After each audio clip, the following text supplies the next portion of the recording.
कालेश्वर पाल।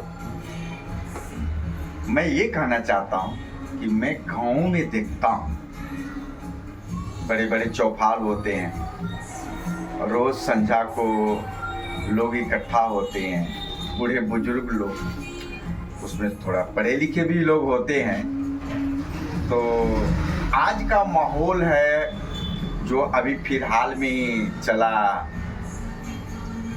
Election का था, तो इसमें क्या हो रहा है, लोग अलग अलग तरह की अपनी अपनी कमेंट देते हैं। भाई पूरे इंडिया में बीजेपी का ऐसा माहौल बना हुआ था कि 400 के पार सीट आएगी। लोगों का वक्तव्य है, लोग सोच रहे हैं कि 400 के पार सीट आनी थी और मोदी जी का वर्चस्व तो अच्छा ही रहा, फिर कमी कहां से आई, उनमें क्या कमी आ गई जो पूरी बहुमत भी नहीं आ पाई, दूसरे का सहारा लेना पड़ा। ये लोगों के बीच में अलग अलग भाव हो रहा है। तो एक भाई थे, वो बोल रहे हैं कि जानते हैं भैया, ये सीट आने का सबसे बड़ा श्रेय ये है, जैसे मान लो पूर्वांचल में कई ऐसी बहालियां निकली, पुलिस का ही ले लो तो यूपी पुलिस की भी निकली, बिहार पुलिस की भी निकली, तो एग्जाम देते ही उसमें ऐसी चीटिंग हुई जिसके वजह से बहालियां को रद्द कर दी गई। आज के नौजुवक जो हैं असफल हैं और इसके वजह से लोगों में द्वेष आ रहा है कि ये सारा काम मोदी जी के हाथ में है और उन्होंने ये जानबूझ के कार्य कर रहे हैं।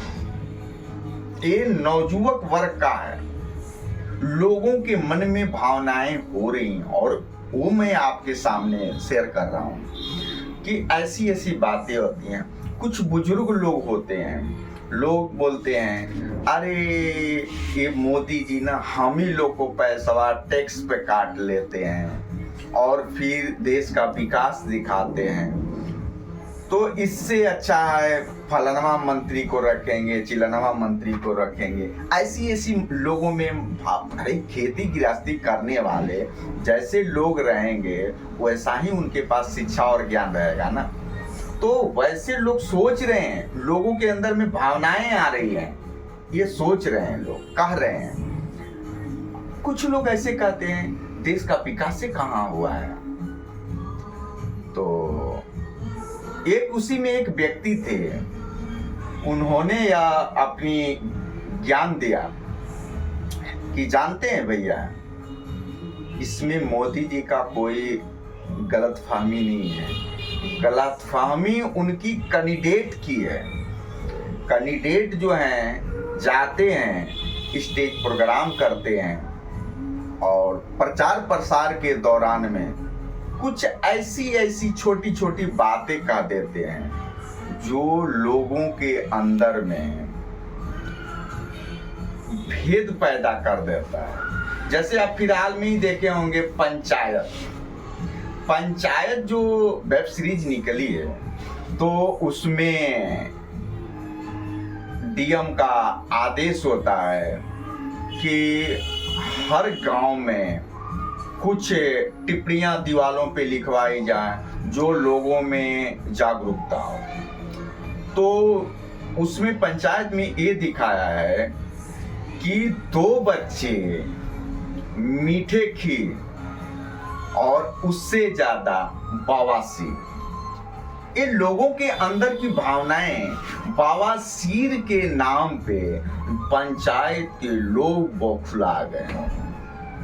पंचायत के लोग नहीं बौखलाए, जो विपक्षी दल, प्रधान के विपक्षी दल थे, वो बवासीर को बवाल बना दिए। ये उनका वक्तव्य था कि प्रधान को इलेक्शन में कैसे हराना है।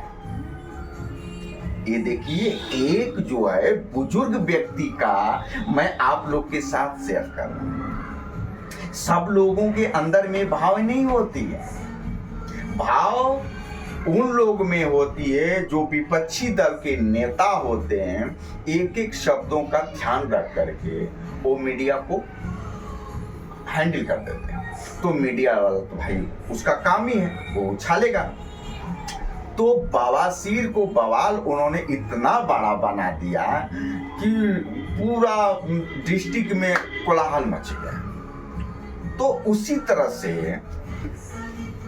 ये सब बातें जो हैं बवाल मचा पड़ा है कि आखिर पूर्वांचल में बहाली क्यों नहीं हो रही है, आखिर नौजुवकों को नौकरी क्यों नहीं मिल रही है, बेरोजगारी से लोग तरस रहे हैं। तो जब बेरोजगारी रहेगी तो बाबूजी आप ही बताओ, लोगों में द्वेष रहेगा कि नहीं रहेगा? चलिए ठीक है, हर काम मोदी जी नहीं तो करेंगे, लेकिन मोदी जी के जो भी लोग हैं तो उनका भी तो कार्य बनता है ना, उनका भी कार्य बनता है कि लोगों के अंदर जो है बात विचार दें कि हमें इस समाज में ऐसी बातें चल रही हैं, इस राज्य में ऐसी चल रही है, इस जिला में ऐसी बातें चल रही हैं, हमें एक चीज की वहां पे कमी है। तो समाज के अंदर में क्या कमी आ रही है, तो विधायक हैं, सांसद है, उनका कार्य है ना कि अपने अपने सांसद, अपनी अपनी विधायकी में जो भी अपने पंचायतें हैं, जिला है, तो उसमें कार्य करवाना चाहिए। और मोदी जी के पास ये बात जानी चाहिए ना, तो मोदी जी के पास क्यों नहीं जा रही है? तो ये लोगों के अंदर की भावना है कि मोदी जी की एक कमी है कि पूरे देश को न दे करके अपने सांसद और एमपी एमएलए जो भी हैं उन पे विशेष ध्यान रखें कि उनकी गलतियां कहाँ हैं, उन्हें प्रताड़ित करें, उन्हें दिखाएं कि अच्छे से अच्छे समाज में काम करो और शब्द पे ध्यान दो, कुछ गलत शब्दें मत बोलो, लोगों को भेद मत डालने का फुर्सत दें, बिल्कुल सही रहेगा। और मेरा यही है उद्देश्य है, लोगों के अंदर की भावनाएं मैंने सुना, मैंने बहुत हंसी आ रही थी कि बताइए कहां से कहां बवाल जाता है, और इतने जरूरतमंद चीजें हैं जो आज के नौजवानों को व्यापार, रोजगार, नौकरी चाहिए। तो इतना सारे देशों विदेशों में मोदी जी के पास ऐसा व्यवस्था बना हुआ है, रोजगार है, तो उनको क्यों नहीं कर रहे हैं, क्यों नहीं दे रहे हैं? और ये व्यवस्था तो करनी चाहिए, ऐसा तो नहीं है कि नहीं करनी चाहिए। तो मेरा यही उद्देश्य है मोदी जी से कि आप कृपया देश बचाना चाहते हैं, देश में अपनी जरूरतमंद कायम करना चाहते हैं, तो 29 की तैयारी के लिए आप कृपया कर करके अपने जो भी पार्टी के लोग हैं, आपसे जो भी लोग मिले हैं, उन्हें कड़ी से कड़ी ध्यान दीजिए, उन पर निगरानी दीजिए और उन पे आप एक वो कीजिए जो गलतफहमी समाज में न हो और लोगों के अंदर क्या कमी है, आपके सांसद लोग जाएं और उनसे बातें लोगों से करें और उनकी जरूरतें की पूर्ति करें। जब तक से आज के नौजुवक में रोजगार नहीं मिलेगा, नौकरी नहीं मिलेगी, तो आपका माहौल दिन प्रतिदिन गंदा होने वाला है। आपसे मेरा यही अनुरोध है मोदी जी से कि आप कृपा कर करके नौजुवकों को खुश कीजिए, उनको रोजगार दीजिए, उन्हें नौकरी दीजिए, ये ज़्यादा से ज़्यादा प्रयास कीजिए। अगर मेरी गलती हो, लोगों के अंदर की भावनाएं को मैं आप तक पहुंचाने की कोशिश कर रहा हूं, क्या आप इससे अगर जागरूक हैं कि अगर मेरी ये बातें गलत है या सही है, तो टिप्पणी दीजिए, मुझे समझाइए कि नहीं गलत है। और मोदी जी के पास ये हमारी जो वक्तव्य है जानी चाहिए और मोदी जी को अपनी जो है गलतियों का एहसास करना चाहिए कि हमारे समाज में क्या बुरा प्रभाव पड़ रहा है।